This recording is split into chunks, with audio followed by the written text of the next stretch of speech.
여러분 안녕하십니까?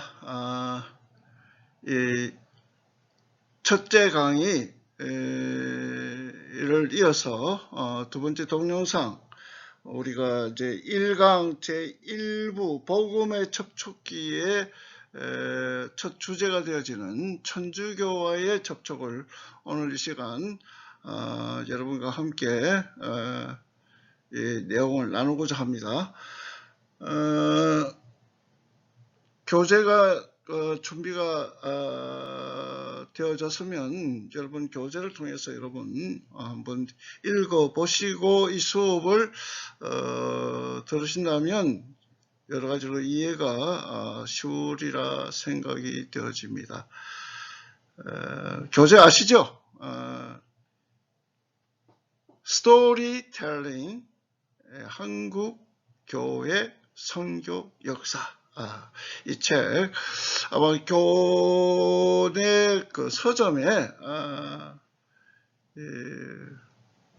준비가 되어 있을 것입니다. 여러분들이 이제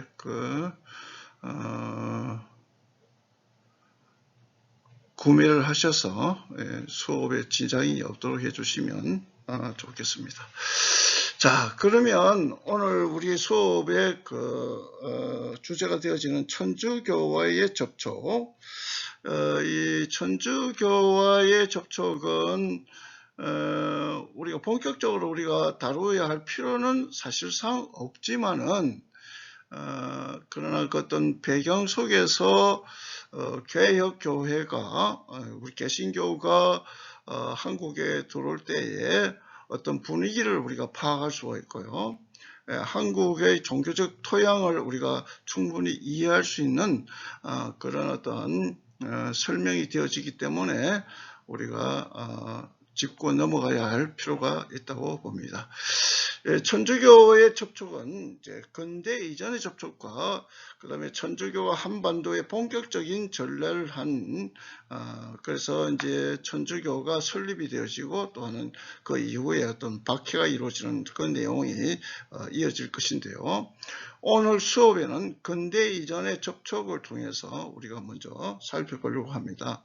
근대 이전의 접촉은 세 부분을 나누어지는데요. 동양에 전래된 경교를 통해서 접촉하게 되었습니다. 동양이라고 한다면 아무래도 아시아에 있어서의 동양의 중심이 되어지는 것은 중국이기 때문에 그 당시의 나라 이름은 진나라였습니다.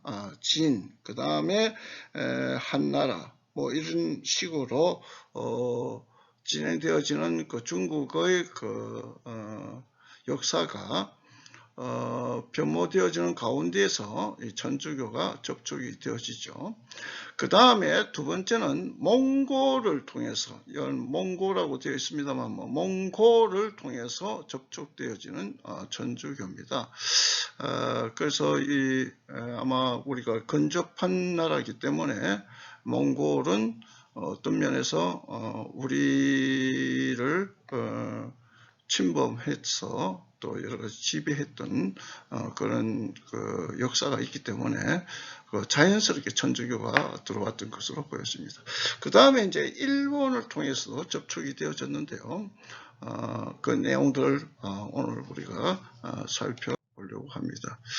이 천주교의 접촉은 흔적들이 남아 있습니다. 그래서 금강산이나 이런 어떤 유적들을 보면 대진사경교비라고 하는 그런 비를 통해서 진나라 시대 때의 어떠한 천주교의 접촉의 그 어떤 모습들을 우리가 점쳐볼 수 있고 또 우리가 그것을 역사적으로 자료를 증거로 살펴볼 수가 있습니다. 자, 근대 이전의 접촉을 우리가 좀 보게 되어지면요, 동양에 전래된 경교를 우리가 먼저 살펴볼 수가 있습니다.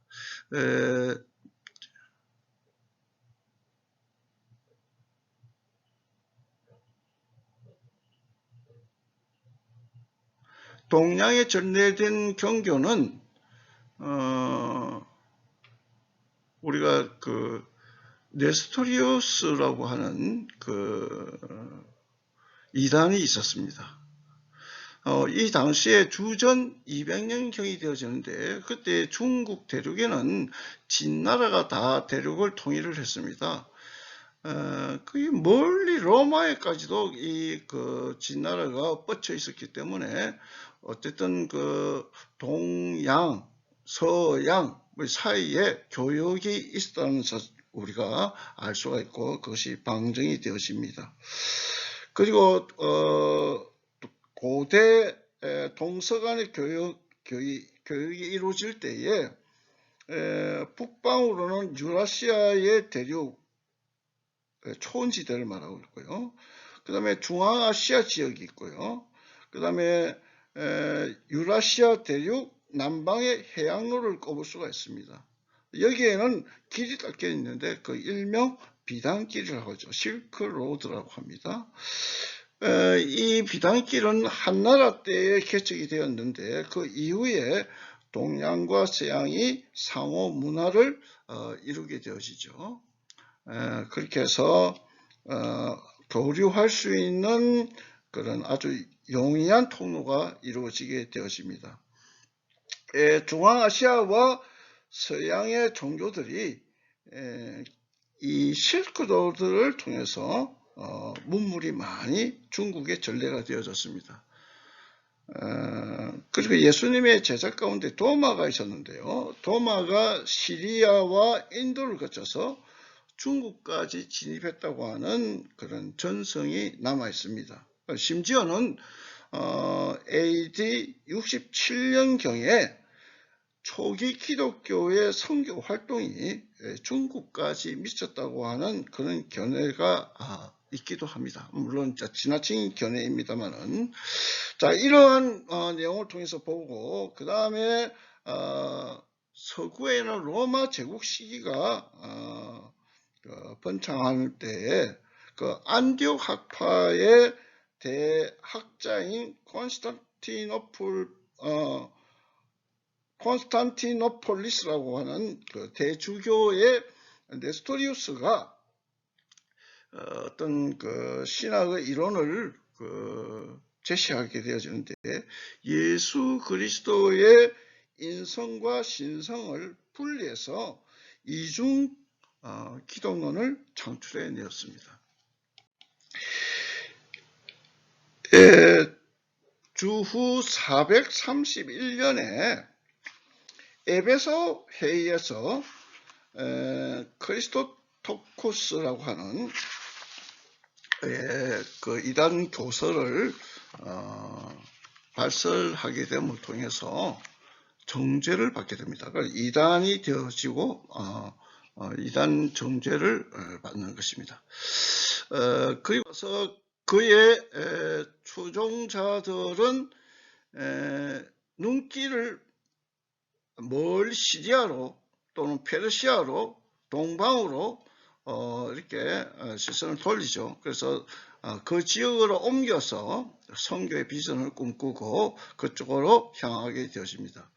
추방을 당한 네스토리우스의 그 후예들이 나중에 시리아의 에디사에 에데사라고 하는 곳에서 선교사를 양성하기 위하여 아담한 신학교를 세우고 동방 선교를 시도하게 됩니다. 그리고 네스토리우스 후예들은 그곳에 이전부터 번성하던 원시 기독교와 합류하여 교세를 형성합니다. 안디옥 교회가 서방 선교의 근거지였던 것과는 대조적으로 유프라데스 강 상류 중간 지점에 위치한 에데사 교회는 동방 선교의 근거지가 되었고 그 에데사 교회는 도마가 AD 46년에 인도로 가는 도중에 설립한 교회로 알려지고 있습니다. 에데사 교회를 목회하던 아다이라는 인물이 있었는데요. 이 인물이 예수님께서 파송하신 70인의 제자들 중에 한 사람으로 전해집니다. 로마와 적대 관계에 있던 동방의 페르시아는 로마 제국이 기독교를 박해할 때 기독교에 대하여 관대하였다고 합니다. 그래서 많은 신자들이 박해를 피하여 페르시아로 피난하였으며 페르시아에서 기독교가 흥왕할 수 있었습니다. 그러나 226년 아르다시오가 바데 왕조를 멸망시키고 왕이 되어 조로아스트교를 부흥시키면서 기독교를 포함한 모든 종교를 탄압하기 시작했습니다. 한편 로마에서는 313년에 콘스탄티누스 황제가 종교 자유령을 선포하고 이후 391년에 테오도시우스 황제의 칙령으로 기독교가 로마의 국교로 공인되었습니다. 그러자 페르시아는 기독교에 대해 더욱 박해의 수위를 높였고 많은 기독교인들이 순교하였습니다. 에데사에서 훈련을 받은 신학도들은 그 당시에는 감히 생각조차 하지 못했던 먼 이국에 있는 인도, 중국을 대상으로 복음을 전하였으며 당나라 초기에는 빛의 종교라는 의미를 지닌 경교, 빛경자의 가르침교자인 경교라는 이름으로 전파되었습니다. 그로 200여 동안 경교는 평안을 누리며 번성하였으나 점차 경교는 쇠퇴하였고 당나라 시대의 무종 때에 그 정통성마저 잃게 되었습니다. 13세기가 되면 마르코 폴로라는 분이 교역을 전개하면서 중국은 다시 기독교와 접촉할 수가 있게 되었는데요. 폴로의 그 일행이 주로 중국 해안 지역을 거쳐가면서 선교를 해왔습니다. 그러나 중국에서 뿐만 아니라 몽골에서 활동하던 기독교 선교 활동은 14세기 중반이 지나면서 자취를 감추게 되어 지속적으로 기독교가 전파되지는 못하였던 것입니다. 그리고 1368년에 이르게 되어지면 명나라는 기독교에 대해서 적대 정책을 펼침으로써 아시아에서 기독교의 선교 활동은 이후 약 2세기에 걸쳐 공백기를 갖게 되어집니다. 2세기의 공백기간이 지나고 예수회파 천주교 선교사, 여러분 잘 아시는 마테오 리치, 많이 들어보셨죠? 마테오 리치가 명나라에 입국하여 선교하였습니다. 그는 중국인의 문화를 이해하는 일에 노력하면서 유학자적인 생활을 함으로써 중국인들의 호감을 샀으며 별다른 갈등 없이 효과적으로 선교를 할 수 있었습니다. 그러나 명나라가 멸망하고 새롭게 후금 청나라가 중원의 새 주인이 되면서 1724년 옹정제와 1736년 경융제 치세 때에 기독교 박해령이 내려지게 되었습니다. 자, 그러면 경교의 중국 전례를 보게 되어지면 중국의 역사 문헌을 통해서 보게 되어지면 중국의 역사 문헌에 의하면 경교가 중국에 전래된 것은 당조 초기인 635년으로 기록되어 있습니다. 당나라 때에는 동서교류가 매우 활발하였는데요. 알로베니를 중심으로 그 알로베니 단장이 되어져서 페르시아 사절단이 당나라를 방문하여 기독교를 전파하였습니다. 638년 7월에는 이 경교가 당시 황제였던 태종의 칙령에 따라서 국가가 공인하는 종교가 되어졌습니다. 태종은 국비로 장안 의령방의 대진사, 대진이라는 로마를 뜻하는 그 말이고요. 기독교를 대진교라고 그렇게 칭했다고 알려집니다. 이때에 그 대진사를 건립을 했는데요. 성녀 21명을 두게 했고요. 태종은 경교를 공인하게 된 이유를 다음과 같이 천명을 했습니다. 이 교는 도덕적으로 숭고하며 심오한 신비성이 풍부하고 평화를 존중하는 종교이므로 나라가 공인하는 종교로 한다. 그렇게 천명을 했던 것이죠. 알로베는 635년부터 641년까지 선교하는 한편 예수 메시아경을 번역하였고요. 650년에 즉위한 고종 때는 경교를 참된 종교라는 의미를 지닌 진종으로 명명하였습니다. 그리고 각 지에 사원을 건설하였고 알로베는 지위를 높여 진국대법주로 삼았습니다. 이때부터 경교는 사실상 국교로 인정을 받았으며 도교를 숭상하던 무종이 등극하여 845년 불교와 일체 외로 종교들을 총체적으로 박해하기까지 약 200여 년간에 걸쳐 융성하였던 것입니다.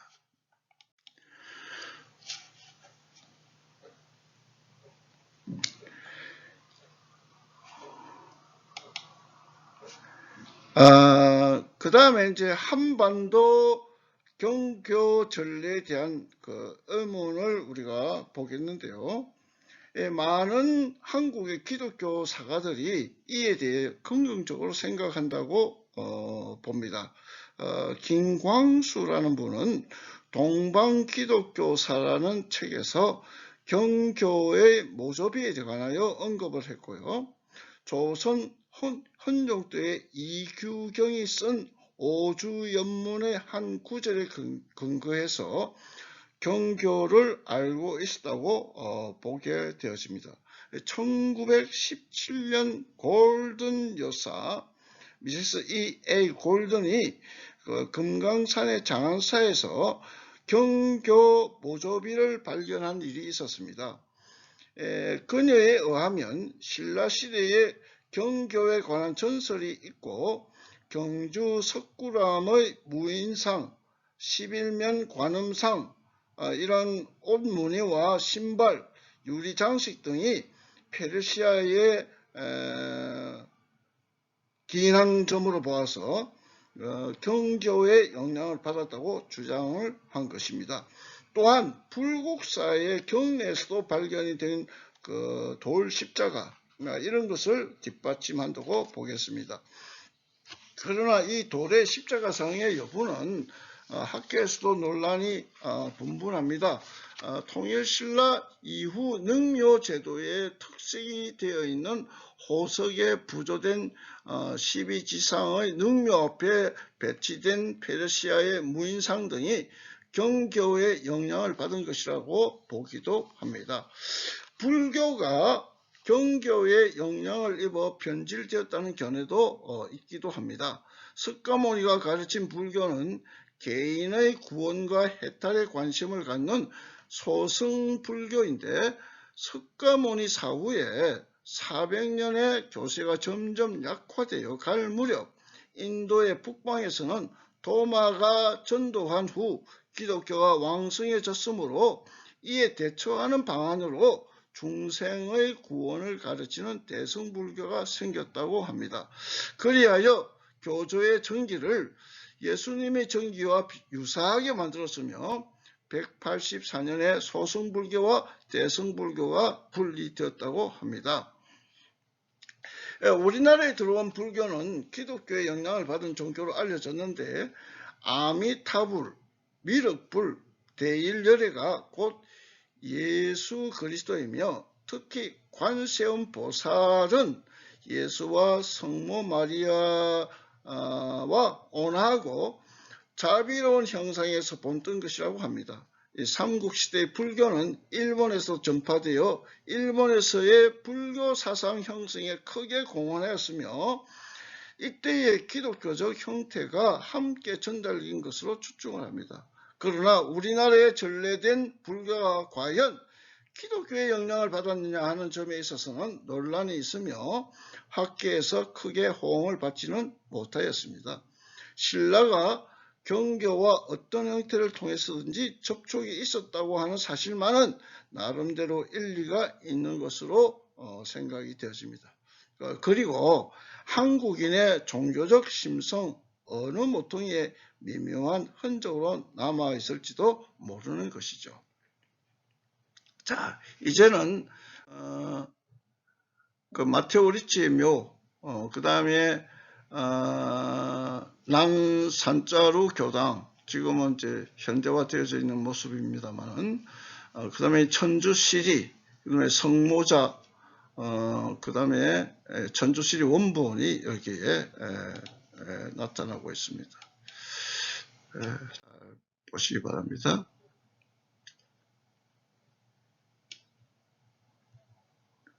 지금 이러한 내용들을 우리가 지금 살펴보았던 것을 보여줍니다. 경교의 중국전례, 한반도 경고전례의 의문, 그 다음에 그 내용들을 쭉 우리가 볼 수가 있겠습니다.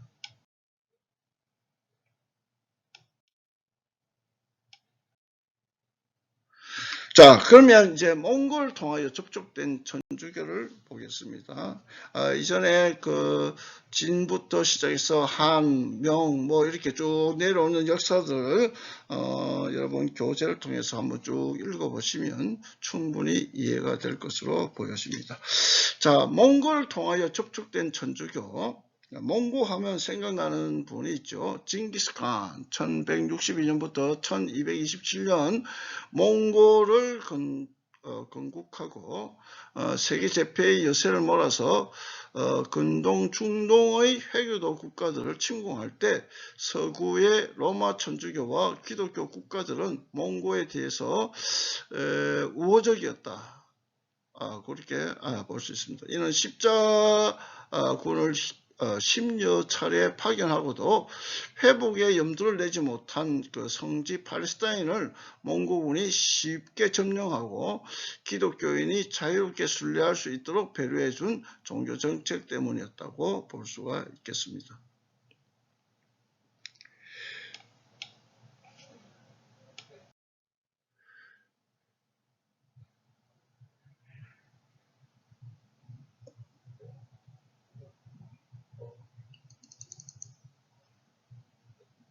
예, 1246년이 되시면 교황 이노센트 4세가 카르피니 신부를 몽고의 사절로 보냅니다.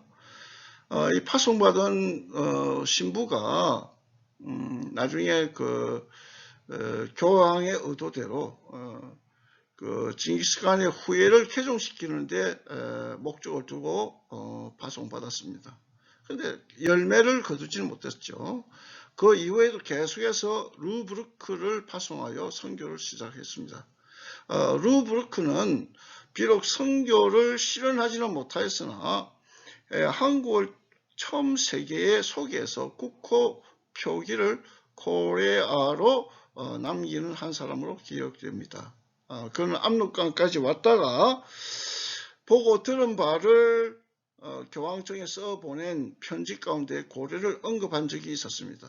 기행문을 포함한 그 속에 까울레, 고려라고 한자로 표기할 수 있는데요. 까울레가 나중에는 그 말이 들어와서 고래로 되었다가 영어로 번역하는 과정에서 코리아로 표기가 되어졌던 것입니다. 비록 천주교가 고려 때 전래되지는 못했지만은 고려의 이름을 세계에 알린 그 자체만으로도 의미가 깊다고 볼 수가 있겠습니다. 자, 금남송 몽골 이 상황을 우리가 볼 수 있고요. 그 다음에 이제 마지막으로 간단하게 보겠습니다. 일본을 통하여 접촉된 천주교를 한번 보려고 합니다. 일본은 우리와 상당히 가까이 있고요. 오늘날까지도 우리가 근접한 나라로서 우리가 잊을 수 없는 그러한 아주 인연이 깊고 또 악연이라 할 수 있는 그런 나라가 일본입니다. 그런데 천주교를 일본에서 우리에게 접촉이 되어졌던 모습을 보게 되었습니다. 일본은 일찍이 사베라고 하는 그 신부가 일본의 나가사키 쪽에 선교하러 가서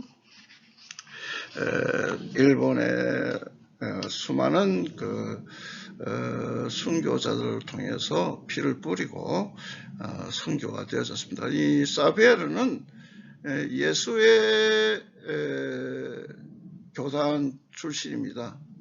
이 사베를 위시해서 많은 예수의 출신들의 선교사 천주교 신부들이 선교하게 되어졌는데요.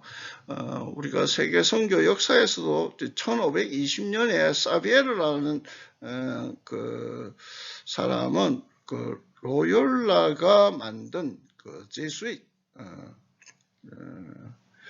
igna티우스 로욜라가 만든 제수잇의 교단의 신부입니다. 그리고 거기에 예수의 함께 있었던 분이 바로 마르틴 루터였어요. 근데 사실은 마르틴 루터는 개혁교회의 종교개혁을 이루었는데 이 로욜라가 마르틴 루터의 종교개혁에 대응해서 아주 극심하게 개신교인들을 오히려 억압하고 대결하는 조직이 생겼는데 그게 제수잇입니다. 그래서 교황과 천주교의 질서에 굉장히 충실하면서 내면적으로 또 세신을 도모하려고 했던 그런 조직입니다. 그리고 이 제수잇 출신들이 인도도 거쳐서 또 일본으로 도착하게 됐습니다. 그때 이제 예수의 신부들이 일본에 입국했을 때의 통치자가 오다 노부나가라는 분인데요.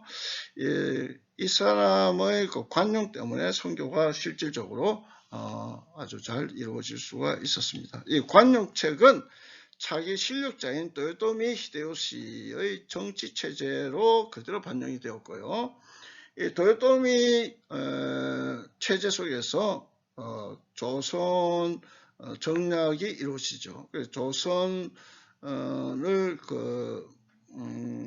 침략하는 계기가 되어지는데요. 배를 만드는 기술을 신부들을 통해서 도입을 하려고 했던 것입니다. 로마 가톨릭 선교사로 제일 먼저 한반도에 발을 디딘 이는 포르투갈 세스페데스라는 분인데요. 이 신부입니다. 1592년 임진왜란 당시 소서행장이라고 하는 그 장군이 이끄는 군대가 천주교 신자들로 구성이 되어 가지고 이 세스페데스는 성사를 집행하기 위해서 종군 신부로 참전하였던 것입니다. 그래서 그가 조선에서 선교 사역을 전개했다는 흔적은 발견되지 않지만은 그가 처음 한국에 들어오게 되어졌고요. 그 다음에 포로로 잡혀서 일본으로 건너간 조선인들 가운데 상당수가 그를 통해서 천주교를 믿게 되었다고 합니다. 그리고 도쿠가와 이에야스라고 하는 덕천가강이라는 사람이 그 시대에 엄격한 오히려 천주교 박멸 정책을 집행할 때에 천주교 신자들이 많이 순교했는데 이때는 천주교 신앙인들 가운데 조선인들도 많았다고 하는 것입니다. 임진왜란에 쓰라린 비극은 근대 초기에 조선으로 하여금 철저한 대외 불신임 국책을 고수하는 동인이 되었고요. 일본에 뿌리 내린 천주교는 임진왜란의 수모로 인해서 조선에서 수용할 가능성이 없었지만 명나라와 청나라를 통해서 접촉이 이루어졌습니다. 4대의 대명분이 있었기 때문이죠. 이때를 계기로 중국 천주교는 조선에 끈질기게 접촉을 시도하였습니다. 천주교의 조선 선교는 일본이나 서양이 아닌 청나라로부터 여명이 밝았고요. 이렇듯 조선의 천주교 수용은 중국으로부터 시작이 되어졌습니다. 부패하지 않는 사업을 쓰신 그다음에 일본 전도를 우리가 보게 됩니다. 이제 다음 시간에 우리가 계속 하도록 하겠습니다. 다음 시간에 뵙도록 하겠습니다. 안녕.